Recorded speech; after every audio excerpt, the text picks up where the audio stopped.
Some American towns are facing their worst winter in decades, while others are quietly seeing opportunity in the chaos.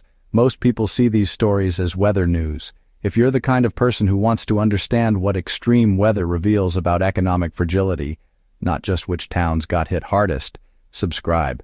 Because what looks like a bad winter season is actually exposing which communities were already on the edge, towns that couldn't afford one more shock, infrastructure that couldn't handle one more storm, and residents who are now asking themselves whether it's time to leave. That's what we're breaking down today.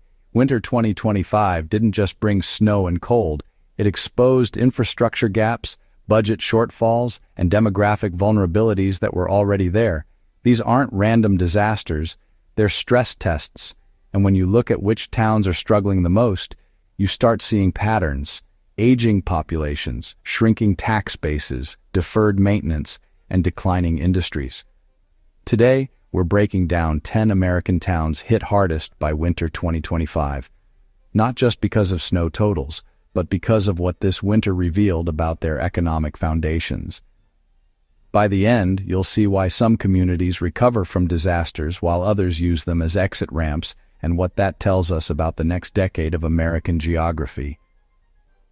Across the United States, winter 2025 brought record snowfall, prolonged cold snaps, and infrastructure failures in regions that weren't prepared. But preparation costs money, maintenance costs money, recovery costs money. Some towns had reserves, others didn't. This channel exists to follow those differences, because they tell us which places are built to last and which ones are quietly unraveling. The towns we're covering today share something in common. They were vulnerable before the first snowflake fell. Winter just made it obvious. Number 10, Buffalo, New York. Buffalo knows winter, but 2025 exposed how much it's been deferring. Record lake-effect snow paralyzed the city for days. Power outages stretched into weeks in some neighborhoods. Emergency response times doubled. The population has been declining since the 1950s, losing 15% in the last 2 decades alone. Cost of living sits below the national average, but wages are even lower.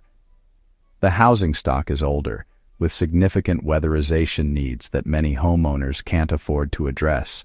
Healthcare and education dominate the job market while manufacturing continues to shrink. Municipal budgets are strained by legacy pension obligations, and here's the kicker. The snow removal budget was cut 12% in 2024. You grow up in Buffalo, you think you've seen it all. Then your heat's out for a week and you realize the city just can't keep up anymore. Buffalo's winter infrastructure was built for a wealthier, more populous city. As the tax base shrinks, maintenance becomes triage. Entire neighborhoods had snow piled so high that ambulances couldn't get through. Not because of the storm itself, but because the city ran out of places to put the snow and equipment to move it fast enough. Could you live in a place where the infrastructure was designed for twice as many people, and every winter reveals another gap in what the city can actually handle? Number 9, Flint, Michigan. Flint already had a trust problem. Winter 2025 didn't help. Frozen pipes burst across the city. Boil water advisories returned. Residents were told to let faucets drip constantly, a luxury many couldn't afford with rising water bills from a system still recovering financially. The population has lost over 50% of residents since 1960. Cost of living is extremely low, but that comes with severe quality-of-life trade-offs that this winter highlighted brutally. High vacancy rates and aging infrastructure mean when systems fail, they fail catastrophically. Unemployment stays consistently above the state average. The city is still recovering financially from the water crisis, and heating assistance applications increased 300% during the cold snap. After the water crisis, people here don't trust temporary anymore. When they say the pipes are fixed, we remember how that went last time. Disasters compound in places where institutional trust has already collapsed. Flint isn't just dealing with weather, it's dealing with credibility. A city where residents stockpile bottled water, not because of a current emergency, but because they know one is always possible. Where every winter brings the question, what's going to break this time, and will anyone fix it properly? Could you live somewhere where every infrastructure failure reminds you of the last one that was never fully resolved? Number 8, Sioux Falls, South Dakota. Sioux Falls marketed itself as affordable and growing until winter showed the cost of rapid expansion. Back-to-back blizzards overwhelmed the city's snow removal capacity. New subdivisions on the outskirts were inaccessible for days. Hospitals reported dangerous delays in emergency response. This is one of the fastest-growing cities in the region, but cost of living is rising faster than wages as demand increases. New construction has been outpacing infrastructure upgrades significantly. Finance and healthcare sectors are strong, but seasonal work becomes vulnerable when weather shuts things down for extended periods. City services are stretched thin by growth, and here's the unexpected part. Some new developments don't even have city snow removal contracts yet because they were approved faster than service agreements could be established. We moved here because it was cheaper than Minneapolis. Nobody mentioned you might not be able to leave your neighborhood for a week. Growth without proportional infrastructure investment creates pockets of vulnerability. Sioux Falls grew fast. Its systems didn't keep pace. Brand new homes in subdivisions designed for sunny marketing photos, now surrounded by impassable snow with no clear plan for who clears it or when it gets done. Could you live in a fast-growing city where the amenities are arriving faster than the basic services to support them? Number 7. Duluth, Minnesota. Duluth was built for winter, but not for this version of winter. Ice storms damaged the power grid repeatedly. Heating costs spiked beyond what many fixed-income residents could afford. Warming centers reached capacity and had to turn people away. The population is slowly declining with a significantly aging demographic. Cost of living is moderate, but rising energy costs hit hard and fast. Many older homes are poorly insulated because upgrades are expensive. The tourism-dependent economy struggles during harsh winters when visitors stay away. Fixed incomes don't stretch during energy spikes, and 40% of residents are over 50, with many living alone. You plan for cold. You don't plan for your electric bill tripling in 1 month when you're on Social Security and there's no buffer in your budget. Even winter-ready cities struggle when demographics shift toward vulnerable populations who can't absorb cost shocks. A town where everyone knows how to handle snow, where winter preparedness is part of the culture, but nobody budgeted for what happens when staying warm becomes unaffordable for a large portion of the population. When preparedness meets poverty, preparedness loses. Could you live in a place where you know how to survive winter, but can't afford to anymore? Number 6. Syracuse, New York. Syracuse holds the record for snowfall, and for residents leaving afterward. 180 inches of snow in 2 months. Roofs collapsed under the weight. Schools closed for weeks, disrupting families. Small businesses lost critical winter revenue during what should have been steady months. The population shows steady decline, particularly among young professionals who see limited opportunity. Cost of living is affordable, but the job market is limited and concentrated. Older housing stock has structural vulnerabilities that become dangerous under extreme snow loads. Education and healthcare anchor the economy while the private sector remains weak. Limited economic diversification means when one thing goes wrong, everything feels it. Winter 2025 accelerated the remote worker exodus as people realized they could keep their jobs and leave the snow behind. My family's been here 4 generations. After this winter, my kids are talking about moving south. Can't say I blame them anymore. Extreme weather becomes the catalyst people needed to act on decisions they were already considering. Syracuse doesn't just have a snow problem, it has a retention problem, where the question isn't how much snow fell, but how many people decided that was the last straw. Could you live somewhere knowing each winter might be the one that finally convinces you to leave? Number 5. Fargo, North Dakota. Fargo rebuilt after floods. Winter 2025 tested whether it could handle the next disaster. Wind chills reached -50 degrees. Frostbite warnings lasted for weeks. Supply chains froze solid. Grocery stores struggled to restock as delivery trucks couldn't operate safely. The population is growing, but that makes it vulnerable to climate volatility, as more people depend on systems that can fail. Cost of living is rising as growth attracts newcomers expecting certain standards. The housing market is tight with limited inventory, putting pressure on affordability. Agriculture and energy sectors are directly exposed to weather risk, meaning when winter hits this hard, the economic engines slow. Geographic isolation amplifies every supply disruption because alternative routes are limited. Some residents went 2 weeks without fresh produce deliveries because there was simply no way to get trucks through safely. We joke that if you can survive Fargo winters, you can survive anything. This year, that joke felt less funny and more like a threat. Isolated communities face compounding risks when weather disrupts not just daily life, but the supply chains they depend on for basics. A modern city where grocery store shelves looked like a pandemic had started, not because of panic buying, but because trucks physically couldn't make it through. Could you live somewhere that's growing and modern, but can still be cut off from basic supplies for weeks? Number 4, Erie, Pennsylvania. Erie got buried, and so did its economic recovery plans. Lake-effect snow shut down the city repeatedly throughout the season. Manufacturing facilities closed for extended periods. Port operations halted completely. Tax revenue projections collapsed as business activity froze. The population has been declining steadily, particularly manufacturing workers who once formed the economic backbone. Cost of living is very affordable, but job opportunities are increasingly scarce. There's surplus housing inventory with low demand because people are leaving faster than new residents arrive. Manufacturing is struggling to compete nationally, while the service sector tries to fill the gap. Limited economic diversification options mean the city lacks flexibility when one sector struggles.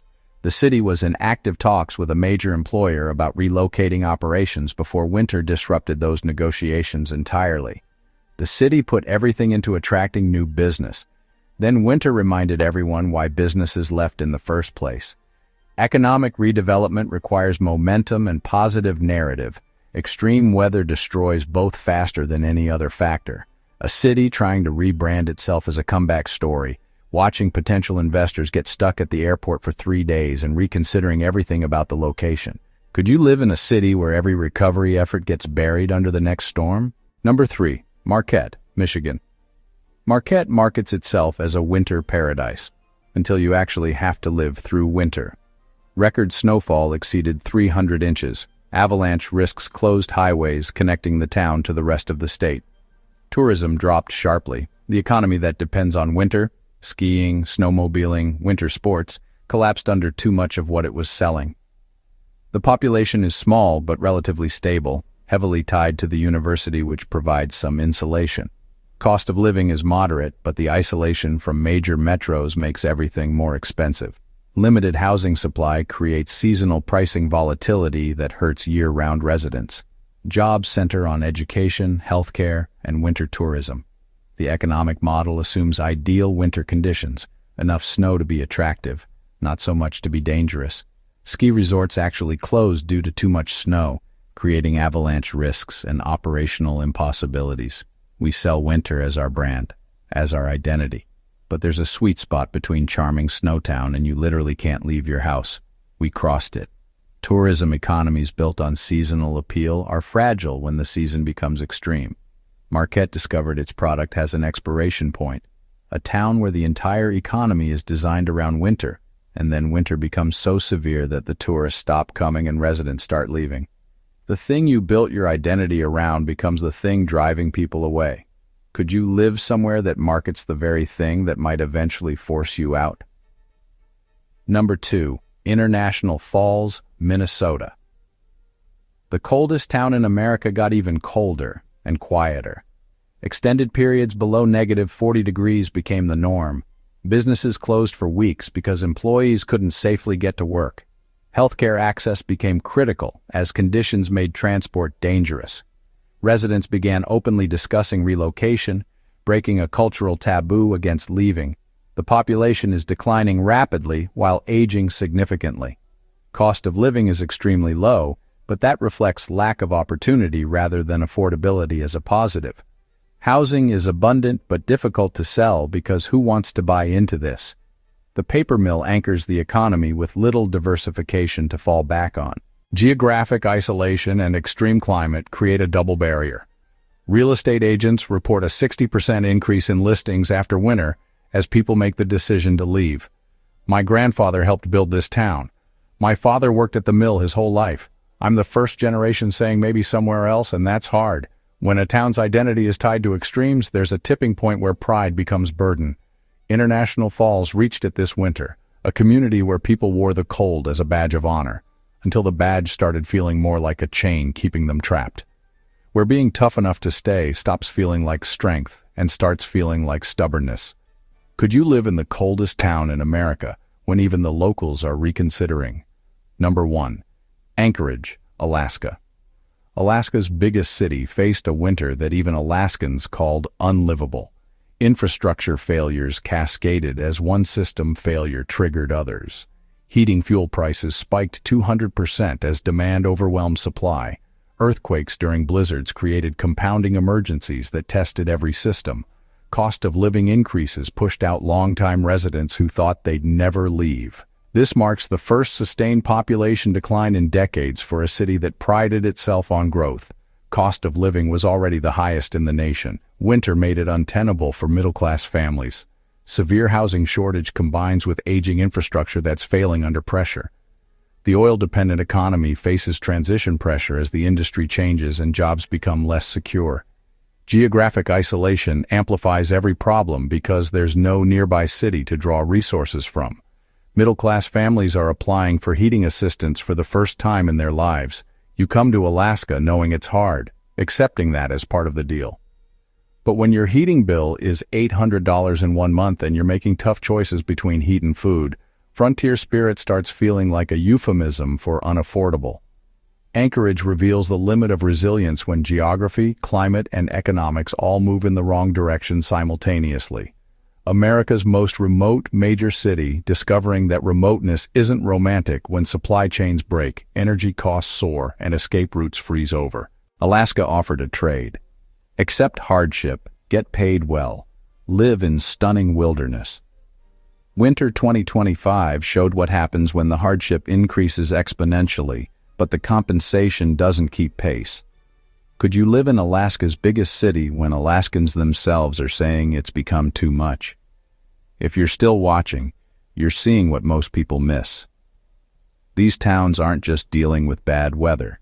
They're dealing with aging infrastructure, demographic shifts, and budget constraints that were already there. Winter didn't create these problems. It just made them impossible to ignore any longer. Whether towns are being buried by record snow or squeezed by the costs of surviving it, they're all responding to the same pressure, infrastructure built for yesterday's climate and yesterday's budgets, facing tomorrow's extremes with shrinking resources. Winter 2025 didn't create these vulnerabilities. It exposed them. And the places struggling most aren't just the ones that got the most snow. They're the ones that were already on the edge economically, demographically, and infrastructurally. The ones that couldn't absorb one more shock. That's what these stories tell us. Resilience isn't about how much you can endure, it's about how much margin you have when something goes wrong. These towns ran out of margin.